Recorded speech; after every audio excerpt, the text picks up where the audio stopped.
Now Granada goals extra.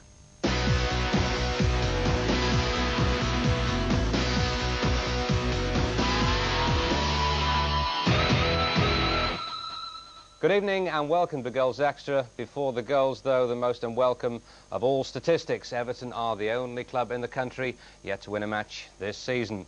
Andrei Kanchelskis put Manchester United in the driving seat, Everton finally going down 2-0. A hat-trick for Liverpool's Steve McManaman. They were behind at the break and then ran riot. Chris Sutton's return to Norwich produced a goal after 4 minutes, but then Norwich doubled their goals tally at home this season. And another away day to forget for Manchester City manager Brian Horton. But for Everton, things are going from bad to worse. Losing's becoming a habit. Reporting from Old Trafford, Stuart Pike. Everton's nightmare season continues, and on the day that he's been linked with the Glasgow Rangers trio of Trevor Steven, Duncan Ferguson and Ian Durrant, the pressure continues to grow on Mike Walker. The United were made to scrap for the win, which keeps them in touch with Newcastle at the top. Schmeichel producing brilliant saves to keep out free kicks from Hinchcliffe and Stewart. A bullet header from Andrei Kanchelskis just before half-time gave United the lead, and Lee Sharp, who made the first, latched on to Ince's pass 2 minutes from the end to wrap it up. It was rough on Everton, but when you're at the bottom, that's the way it goes. Well, on to the First Division, where Burnley haven't won at home this season. Having said that, Tranmere Rovers, well, they haven't won away. A match with a remarkable finale. Rob Palmer. Morrissey having a look up. Lovely ball in. Aldridge flicks it down. Malkin finish it, but it won't count. He was offside. Nice flick from Malkin to Aldridge. Great save by Beresford. Second chance doesn't come because Parkinson clears.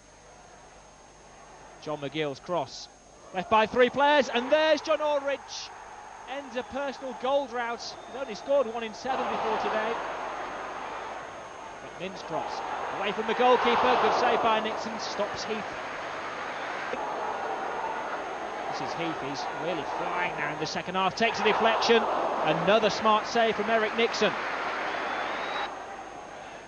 Lovely ball from O'Brien. Aldridge has space. Looking for his second. Oh, he hasn't got it. That was inches wide. Heath again takes a 1, takes on 2. Looks for the penalty, and he gets the penalty. As 1-1, his first goal of the season. Burnley are back. Heath lays it wide to Parkinson. Neat little dummy.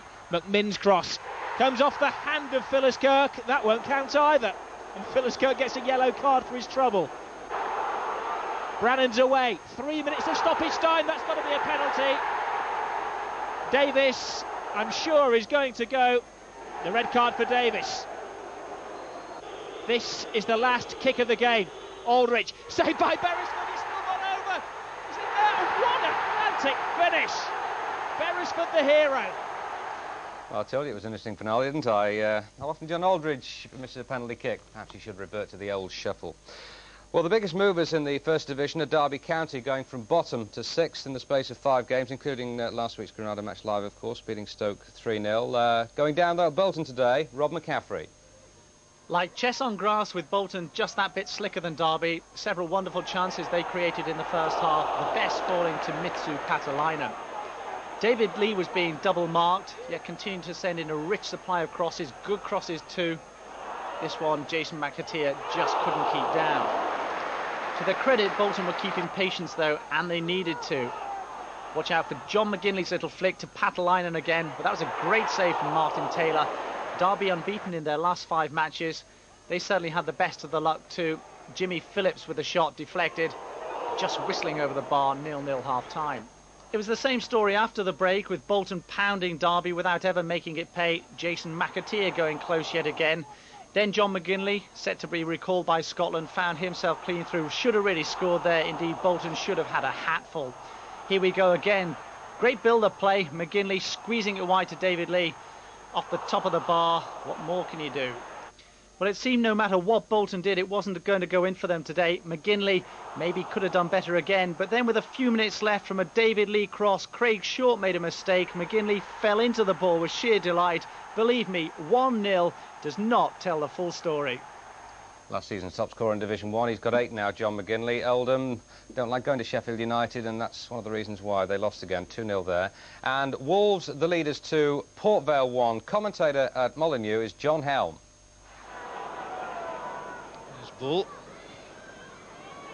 2 men inside the area, and here's a chance for Ferguson, who goes down, and a penalty is given to Wolverhampton Wanderers. Well, the referee had no doubt about Kelly's challenge. Ferguson, trying to make progress inside the area, is grounded by Tony Kelly. Wolves have been struggling, but Thompson finds the net now. Ferguson, still Ferguson, he's done superbly, and it deserved a goal, and Bull might still get one. No, it's scrambled away from Steve Bull. Smith is behind Walters, who goes for the short one in, and Van der Laan handled it, and Wolves have a second penalty. So for the second time, it's Thompson against Musselwhite, and for the second time, Thompson wins. And I'm pretty sure now that Wolves are going to win as well. Kelly. Naylor. Porter, still Porter. The save made now, but not the second time. A goal for Joe Allen. Well, a potential coupon wrecker at the Diva Stadium today. Chester having lost every home game they've played this season without a win of any description against the unbeaten leaders Oxford United. That's a shock, isn't it? Rob Palmer? Yep, what a turn-up. The early signs were that it was going to be the same old story, but keeper Newlands made a great save from Matt Elliott. Chester took the lead through Gary Hackett after 9 minutes. Chris Lightfoot runs down the left-hand side, Hackett inside. His first goal for the club. Then it was a chase for Chris Priest, a youngster on loan from Everton. He had a number of chances, went past the goalkeeper Philip Whitehead, but screwed his shot just a little wide. And in the later on in the game, curled in across, comes shot, which went just beyond the post before any of the forwards could get to it. But Priest and Chester's second goal came late on in the game. 2-0 it finished, and the Everton player made a name for himself. Yes, terrific stuff. Bristol Rovers 2, Crewe Alexandra 2, Crewe after 4 straight defeats, and Blackpool winning at Rotherham. Wrexham 1, Birmingham 1, the Wrexham goal described by Hugh Johns. Taking on Rain, and there's a beautiful goal. Oh, John Connolly. Yes, sir. Yes, sirree. Good close-range header. Stockport getting 4 at York, and Kevin Francis might even have got 2 of them. Right, a £10 million takeover at Preston went through this week. The new regime's administration began with today's visit of Walsall, unbeaten since Chris Nicholl took over as manager. Jim Beglin. Walsall were first to set the tempo with detail. Marsh's shot brilliantly stopped by Richardson, and Lightburn should have scored. John Beck quickly made a double substitution. On went Fleming and Cartwright, and off came Rayner and the very irate Bryson. It took just 10 minutes to have the desired effect. Terry Fleming's corner was only half cleared, and Neil Wally found the back of Walsall's net against the run of play. Fleming's set-piece expertise was back in action on the stroke of half-time, but on this occasion Mark Sale was denied by the crossbar. Within a minute of the restart, Fleming had a great chance to grab his own glory, clean through, but fired woefully over the bar. Then Walsall got the reward their first half efforts had deserved. Martin O'Connor's pie driver gave Richardson no chance. Worth another look, Richardson was simply rooted to the spot. Back came the North Enders though, and it was that man Fleming involved again, the crossbar denying him the chance to restore their lead. However, if either side had deserved victory, it was Walsall, and the move that led to their winner was a sign of their domination throughout. Eventually, Kevin Wilson found Chris Marsh on the right-hand side in acres of space, and his finish was emphatic. 2-1 it finished to Walsall, and lots of room for improvement at Preston.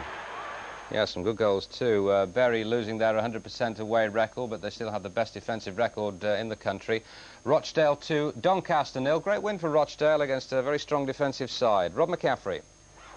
Doncaster's Gary Brabin had been sent off before Rochdale went ahead. Big Paul Williams with a header that just about sneaked over the line. Then Rochdale made it 2-0. Watch for Jason Peake, knocked back. Peake with a finish. 2-0 Rochdale.